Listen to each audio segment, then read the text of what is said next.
absolutely incredible with Span Arts. And Ceri, would you like to let us know a little bit about how it came about and what it's all about?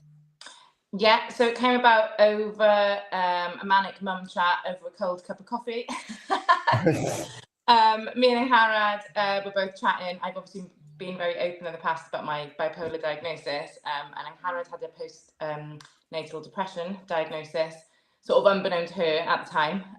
She can talk a bit about that in a bit. And then so we both said as creatives that we had been using just stuff that comes quite naturally to us, journaling, singing, writing funny sort of poems on our notes on our phones. That's what Harad does a lot, or voice noting, like the honest, raw, I won't swear, stuff about being a mum and a parent, you know, if there's dads listening too. And then we were like, a lot of people don't know about this. When we chatted to other mums, we were like, we need to share this with other mums. So the idea came to do a project at some point where we would share the creative things that had kept our mental health comparatively well after having our babies. And then we'd always kind of said, and Harad's child is older than mine, but she was like, when you become a mum, we'll write a show about being a mum. So it's been in the back of our heads for years.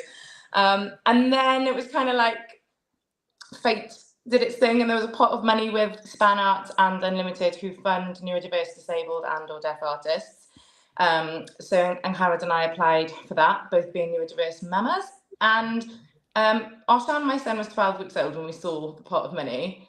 I think I was doing it like one-handed while breastfeeding with the other. Harad was working full-time, single parent with, Mabon was like 3 then, was he? 4. And then we got shortlisted. So then at 6 months old, when my son was 6 months old, I was trying to do this massive funding pitch, which is like, it's a lot of work for anyone who knows in the arts. It's like a job application times 10. So I don't actually know how we did it. And then we actually got the money. And I rang Harad and I was like, oh, we actually have to make this now. Yeah. It was very much that moment, wasn't it? We were like, oh, right, okay. We're going to have, Ceri, we're going to have to do this. How are we going to find time? That's amazing. And Harad, you penned something quite personal about this. Rehearsals have started yesterday, and you put something out on your personal social media yesterday about your experience of being a new mum in West Wales and how it wasn't the bells and whistles and the lovely rose petals that people expect new motherhood to be.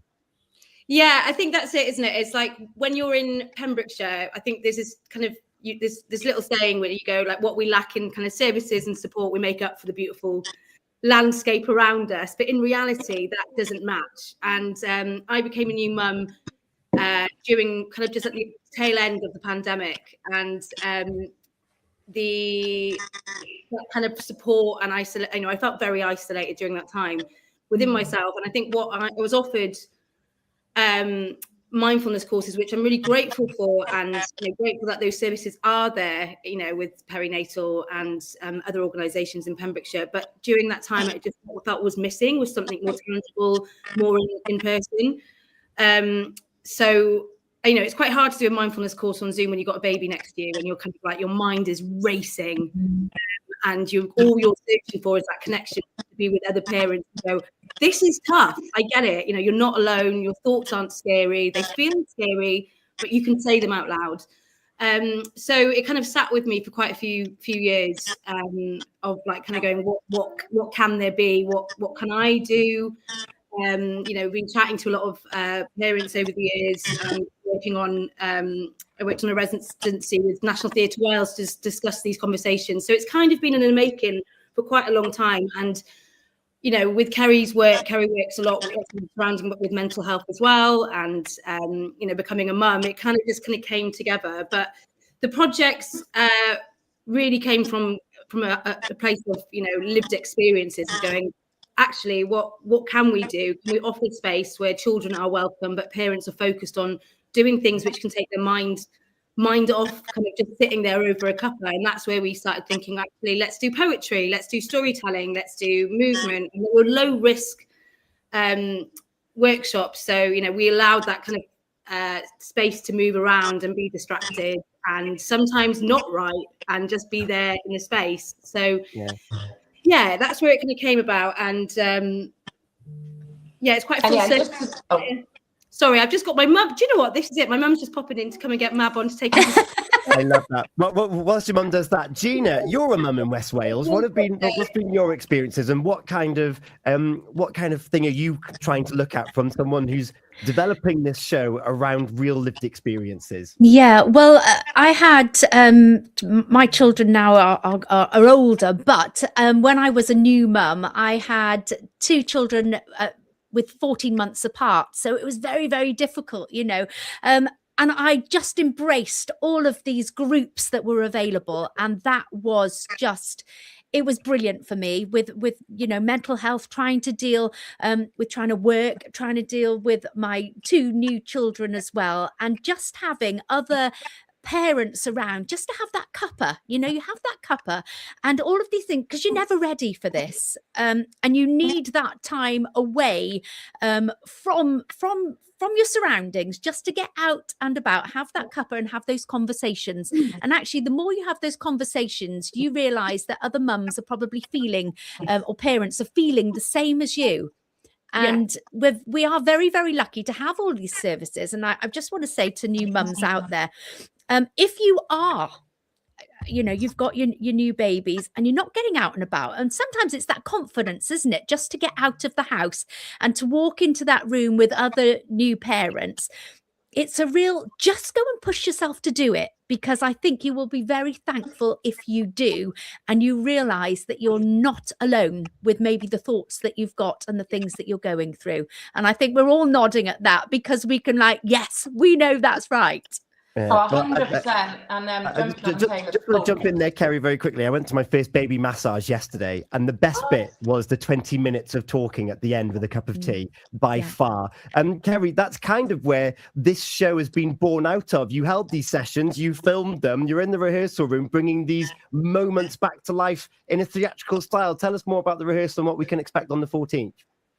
Yes, yeah, and jumping on the back of what Gina said as well, that confidence. Like, I'm an actor, I'm pretty extroverted, but going to the first baby session, I remember messaging my friends in London pictures of me in different t-shirts, going, do I look like a nice mum? Like, what does that even mean?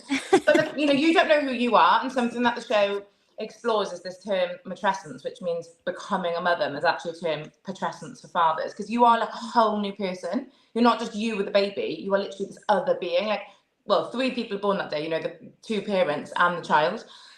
So yeah, the show is so much fun. Like, the hardest thing is getting everyone to just stop laughing and focus, because we just have so much fun together. I'm so proud that all of the professional actors involved are Pembrokeshire female performers, because I think that's something really important as well, that we create opportunities for rural artists. So that also you can be a mum and then come home to your children, because it's great that there's opportunities in Wales, but you know, you don't want to be away from your child while you're touring or filming in Cardiff or whatever.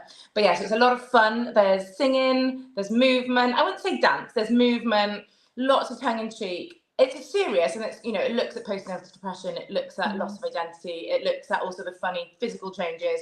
There's a funeral to our boobs, things like that. But then it's also poignant moments. And basically at the end of the play, what happened in the workshops was these mums all became friends. There's a WhatsApp group now that we still messages in.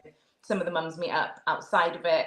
And so it's really exciting that the show represents that. It's friendship, community, and like you say, reaching out to others. And the more people say, yes, I love my child, yes, I'm so incredibly grateful that I've become a parent, but it's also really hard. And the day-to-day grind, that's why the show is called Enjoy Every Minute, because of course you don't. Like, of course you don't enjoy every minute. You don't enjoy every minute of any job, do you? So, even if you love your job, you've still got to do a tax return or whatever. Do you know what I mean? Like, there's always hard bits. I think that's what the focus on. And really exciting as well is that the blueprint for these workshops have been discussed in NHS rooms about potentially being rolled out for the mothers who are under the care of the perinatal mental health team. Some of the mums are coming to see it, who are under the care right now of the perinatal mental health team, and Harrod and I will be doing post-show workshops with them. So we're really hoping that this is the beginning, both of the show, we sort of see this as phase 1, we'd like to develop it further and tour it when our kids are older, but also the start of looking at, you know, well-being and free access to well-being can really help in that postnatal period. And some people, Tom, have said that we should develop a programme for dads, and obviously, yes, but we would need a dad in the room to hold space, because it is very different, you know. Sign me up. Yeah, it's exciting. And yeah, congratulations on your new little one. That's very exciting. Thank you very much. And Harrod, for those of us that are hooked and we want to see perspective of other people outside of our own little mum and dad groups, 14th of March is the date. Give us all the details as to where we can see it, how we can see it, how we can learn all about it. Brilliant. Oh my gosh, you're testing me now because I'm awful with dates for our own show. Sorry, it's 14th of March in the Albany Hall. Now, these are the times, I believe, are 12 p.m.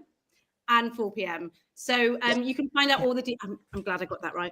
You can find out all the details on Span Arts, and or you can just message us in as well if you wanting to get a ticket. That's absolutely fine. Yeah, or pop to paying socials, and also it's pay what you can. So the lowest ticket starting at £5. But if you are a new mum or parent, or that feels too much for you, times are hard right now, email Span, and there's some free tickets available as well, because we don't want economic barriers to be an issue. And that's also why we've got it on in the daytime, because it may be easier for people to get some childcare. Obviously, if you've got a show at 7 p.m, that's bedtime for most parents. Yeah. So we're really trying to make it accessible and to get people to come to see shows that might not necessarily go to the theatre. So yeah, we have BSL performance on British Sign Language interpretation on the 4 p.m. as well. And this show's roughly around about 40 minutes, so you kind of like the whole experience. An hour. Yeah, you're kind of done within an hour. So give or take. But yeah, it's exciting. Gina, last comments from you. I just think it's absolutely incredible. Thank you both so much for joining. I wish you all the very best with this. It's going to be brilliant. And the last bit is, if you are a new mum out there, please do not isolate yourself. Go and get out and about. There's lots and lots of classes across Pembrokeshire, and go and have that cup of tea conversation and play with other mums around you. There you go. Thank you so much. Hardest question of the morning. Is there a song you want to have played? Ceri, you had one this morning when we were talking about the scene of the bras. Well, we are changing the words to "You Raised Me Up" to be about our boobs. Come and see the show and see how that works. Or "I'm Every Woman," maybe. I'm Every Woman, yeah. Oh, "You Raised Me Up." Oh, we've got a scene with Eye of the Tiger, but we changed the... Oh, Eye of the Tiger's in the show as well. Oh, wow, we need to get tickets. This is going to be brilliant. Wonderful show. I imagine there's highs and lows. I can't wait to see it. It feels like a show of our voice notes, doesn't it, Ceri? Of the chaos we live through. I can't wait to hear more about it, and I hope it carries on for longer than the 14th of March. And Harrod and Ceri, thank you so much for joining us this morning. Tell us all about it. Thank you so much for having us on. Take care. Bye-bye. Wake up with Gina and Tom, weekdays